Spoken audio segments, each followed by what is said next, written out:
आसिफ के बहनोई इस वक्त मेरे साथ मौजूद हैं, इनसे बातचीत करते हैं। अस्सलाम वालेकुम। वालेकुम सलाम जी। आपको कैसे इत्तला मिली, आप उस वक्त कहाँ थे?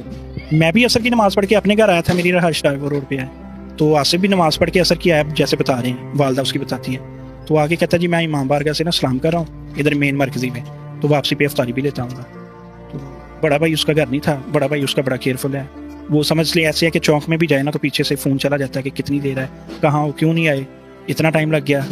तो इतना समझ ले उसकी केयर करता था ना, क्योंकि बचपन में ही बाप फौत हो गया था, 6 माह का था।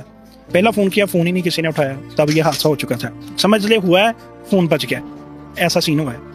दूसरा फ़ोन किया तो किसी ने फ़ोन उठाया तो ऊपर से ना सारा ब्लड लगा हुआ था, उसे नहीं पता था किसका फ़ोन है।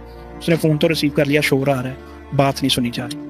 वो आगे से जैसे पागल नहीं हो जाता, वो वैसे ही वहम बहुत करता था, अभी भी करता है कि अगर कोई ऐसा बात हो जाए ना, लेट हो जाए तो परेशान हो जाना, शॉप से लेट हो जाना, मुझे फ़ोन कर देना, उतना किधर रह गया यार आसिफ, फ़ोन नहीं उठा रहा। बेशक वो रास्ते में हो, बाइक पे नहीं भी पता चलता, वो इतनी परेशानी लेता था ना उसकी। उसने हेलो हेलो करते, अगर किसी ने फ़ोन उठाया ना तो उसने ना ऐसे किया तो वो साफ़ हो गया खून। तो वो नाम आ गया यासर भाई। उसने कहा जी आप यासर भाई? उसने कहा जी हाँ जी। उसने कहा जी ये भाई आपका है, डोर लग गई, गिर गया, डोर लग गया ज़्यादा गले में। उसने कहा जी बच गया? कहते जी नहीं बचा। जब ये पता चला उसकी तो समझ लें बात ही ख़त्म होगी ना। उसने फ़ौरन से मेरा ख्याल सबसे पहले मुझे ही कॉल की है। मुझे उसने सबसे पहले बताई, मैं असर की नमाज़ पढ़ के घर आया हूँ, तो अभी मैंने अपनी गाड़ी गराज में लगाई है। तो साथ ही कॉल आ गई, उसी समय मैं अपनी वाइफ को लेके, वालदा को लेके, बच्चों को लेके भाग आया। पता चला मैंने 3 दफ़ा रास्ते में फ़ोन किया, बस यही कहा जी वो आसिफ की गर्दन कट गई, आसिफ की गर्दन कट गई। ये नहीं बताया कि वो फौत हो गया। हम उसी स्पीड से आ रहे हैं कि भाई पता नहीं कितनी चोट लगी है, कितनी नहीं। जब यहाँ पहुँचे आके देखा कि इतनी अवाम, कोई 1000, 1500, 2000 का मजमा, रोड भरा, ब्लॉक रोड, सिंगल रोड पे हम 1 में आए हैं। मिसेज मेरी साथ में, वो परेशान न डाल, वो गिर गई, रोज़े की हालत है। जब देखा तो वो ऐसे था जैसे कोई ऊँट ज़िबा किया, इतना खून, इतनी ब्लीडिंग।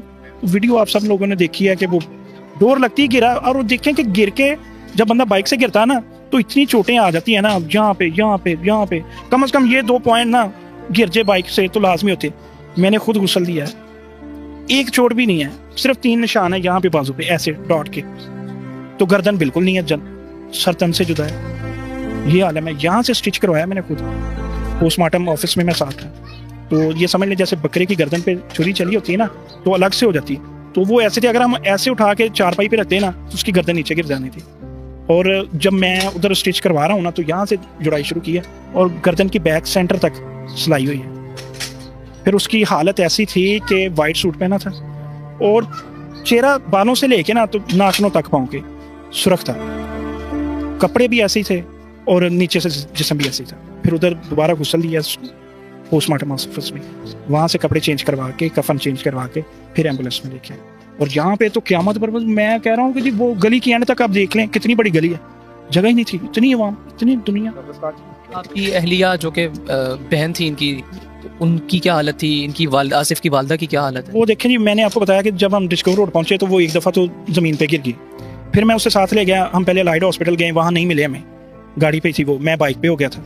वहाँ पे वो गिर गई, मदहोश होगी, बेहोश होगी, समझ लें, उसे नडाल होगी, पता ही नहीं था कि क्या हो रहा है। फिर मैंने भाई से कहा आप इसे घर ले जाओ इसकी वालदा के पास, तो मैं देखता हूँ वो किधर है। मैं फिर सिविल गया, वहाँ पे भी नहीं। वो असल में उन्हें ना वही बात के स्ट्रेचर नहीं मिला, चारपाई नहीं मिली, वो अपनी गाड़ी में जो डाला है उसमें रख के ले रहे थे। उन्होंने थाना जंग बाजार से, कहते जी मुझे बाद में बताया DSP साहब ने कि वहाँ से चारपाई ली, उस पर रख के लेके आए। तो आप यकीन नहीं कर सकते, हम 3 दिन से बैठे हैं, पता नहीं कहाँ कहाँ से दुनिया आ रही है और रो रही ज़ारों कतार, उनके बच्चे, माएँ, बहनें साथ आ रही हैं, हस्बैंड साथ आ रहे हैं, भाई साथ। कल मेरे पास लाहौर से एक भाई आया, तो वो कहता मैं इकलौता बेटा हूँ अपनी माँ का, एक भाई एक बहन है। तो कहता मैंने वीडियो देखी, मुझसे बर्दाश्त नहीं हो सकी। मेरी माँ ने कहा यार लाहौर से फैसलाबाद 2 घंटे का सफ़र, आप जाओ। वो कहता कल मैं इसी काम के लिए वो रात को 9:30 बजे मेरे पास आया इधर हमारे पास। वो कहता जी मुझे सुकून नहीं मिल रहा था। वो आया, मिला हमसे, 10 मिनट बैठा, 15 मिनट, दुआ फातिहा की। कहता जी अब मुझे कुछ सुकून हुआ है, अब मैं सांस ले सकता हूँ उस टाइम। ये दूसरों को गम है, तो आप देखें जो घर वाले, उनका क्या हाल होगा। फिर उसके बाद कल एक बच्चा है, वो कहता जी मैं एम्ब्रॉयडरी का काम करता हूँ। वो तकरीबन होगा 17-18 साल का, 20 साल होगी। वो इधर आके रोने लग गया, उसने किसी से नहीं मिली, दुआ भी नहीं की, ज़ारों कतार रो रहा। कहता मुझे समझ ही नहीं आ रही, मैं सुबह से वीडियो देखी कि किस टाइम शाम हो, मुझे छुट्टी मिले, मैं जाके मिल के। वो उठा, हमने उससे अपनी वालदा से मिलवाया कि यार मिलो। वालदा से मिला, उसे तसल्ली हुई, वालदा को कुछ तसल्ली हुई, फिर जाके कहीं वो गया। क्या